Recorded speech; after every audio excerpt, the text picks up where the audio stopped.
Welcome to The Explainer. Today, we're unpacking a really fascinating, deeply layered narrative all about generational respect, discipline, and the often hidden struggles of youth. We're going to be looking directly through the lens of a story called Misunderstood, a Setagast Heights story. This text gives us a highly specific, unfiltered look into one author's perspective on how raising kids has changed over the decades. It's a compelling read, it definitely challenges modern parenting norms, and we're going to break down exactly how the author builds this argument step by step.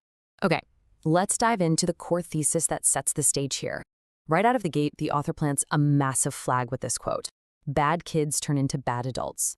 The author is clearly bothered by how the current generation of children behaves, arguing that they simply aren't being raised right, which, let's be honest, is a debate we've all probably heard or been a part of at some point. This one quote acts as the foundational premise for the entire story. The author really wants us to understand that childhood behavior doesn't just happen in a vacuum. It's literally the training ground for adulthood. To back up that thesis, the text sets up a stark generational contrast. On one hand, the author looks back at the 1960s through the 1990s as this era where respect for elders was absolutely mandatory, and any disrespect was met with immediate, severe physical consequences. Contrast that with today, which the author views as a time where children are allowed to just speak freely to adults as equals, completely without repercussions. The argument here is that this shift represents a fundamental breakdown in that proverbial village it takes to raise a child. Section 1, the case study of Micaiah. So to really illustrate these generational shifts in real terms, the author doesn't just throw out broad generalizations. Instead, we're introduced to a specific 12-year-old named Micaiah Thompson in the year 2003. And what's really interesting is the intense level of physical detail the author provides to bring him to life, way before we even hear about his behavior. The text literally lists his chest and waist size, his exact height of 5'4", his ectomorph build, and even his specific hairstyle, a bald fade with a ponytail. By painting this incredibly vivid, almost clinical picture of a kid in his blue jeans and black t-shirt, the author anchors us in reality. Micaiah isn't just an abstract concept, he is a very real, tangible kid. The narrative then structures Micaiah's behavior through 3 distinct incidents, and these escalate not just in severity, but in the setting as well. We start at home with a broken fish tank. Then, we move into the community with an incident at church. And finally, we end with a deeply personal physical altercation with his father.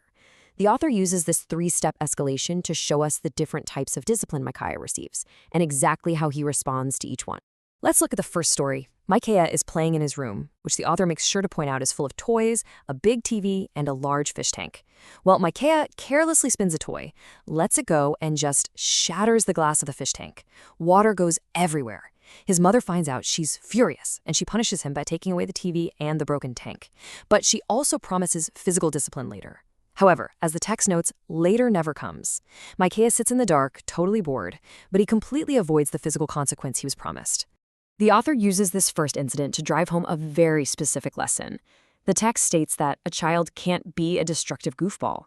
The argument the author is making is that because the mother failed to follow through on the physical discipline, Micaiah didn't learn to actually value his belongings. The author firmly believes that without strict, tangible consequences, kids just don't grasp the gravity of their careless actions. Now let's see how things escalate in Incident 2. This time we're at church on a Wednesday night. Micaiah is tired, he's cranky, and he clearly feels church has gone on way too long.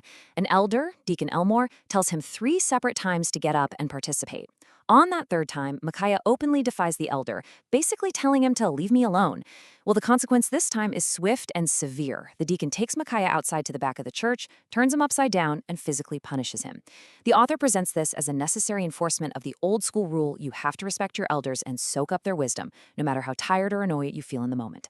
That brings us to the 3rd and, frankly, most intense behavioral example, which involves Micaiah's absent father. The text brings up the biblical commandment in Exodus 20:12 to honor thy father and thy mother, pointing out how incredibly hard that is to do when a father is absent. So one night, Micaiah is frustrated because he can't find his video games. His dad walks through the door.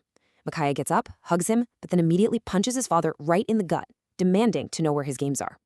His father retaliates with a heavy blow to Micaiah's chest that literally sends him sliding across the room. The author notes here that while Micaiah definitely learned not to hit his dad again, his profound lack of respect stemmed directly from his father's overall absence in his life. Section 2, the weight of misunderstanding. Okay, so up to this point, the text has painted a pretty clear picture, right? A disobedient, destructive youth who desperately needs discipline. But right here, the author throws us a massive curveball. and the entire context shifts. It turns out, Micaiah actually has a learning disability and is on the autism spectrum. He was diagnosed back in the 90s, but the adults around him didn't truly grasp what that meant. They just thought he was, to use the author's exact blunt words, completely stupid.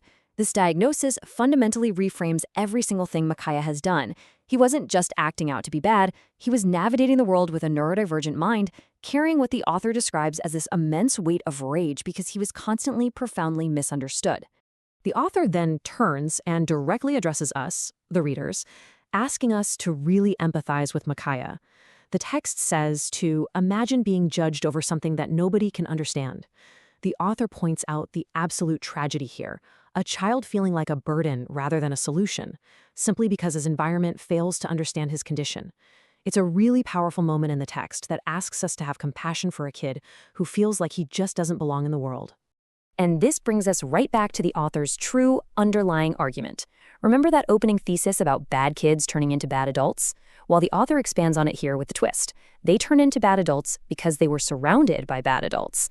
The root cause of the behavior isn't entirely on the kids themselves. It's the failure of the adults, whether that's a parent failing to follow through on discipline, elders failing to understand learning disabilities, or fathers failing to just be present. The responsibility is shifted firmly onto the shoulders of the older generation. Section 3. Biblical parenting and discipline.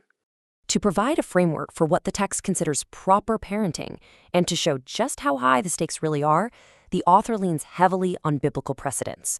According to the narrative, even the most revered historical figures got this wrong. The author points to King David, arguing that his failure to properly discipline his kids led directly to them constantly disrespecting him. Then we look at Jacob. Jacob's parenting failure was showing extreme favoritism to his son Joseph. The consequence of that? Well, his other sons became so violently jealous that they literally threw Joseph in a pit and sold him into slavery. So the author's point is pretty clear. A lack of proper parental discipline and fairness can absolutely tear a family apart. The text then draws this really interesting direct modern comparison. The author equates those ancient biblical failures to modern celebrity parenting. The argument here is that, just like the kings of old, modern celebrities often raise kids who are completely spoiled. These kids don't get the discipline they're supposed to get. Instead, they're used to just having things handed to them, not by asking politely, but by demanding it. The author sees this modern entitlement as a direct parallel to the familial ruins we see in the past. Grounding this entire worldview, the author quotes Proverbs 13:24. The text uses this classic proverb to argue that true love for a child actually requires strict chastisement. In the author's interpretation, if you truly love your kids, you are going to discipline them so that they understand boundaries and don't deliberately go out and get themselves into trouble. So within this framework, discipline isn't about anger at all. It's presented purely as an act of protective love. Which brings us to the ultimate provocative challenge the text leaves us wrestling with. The author asks, are we living in a generation to where we hate our children?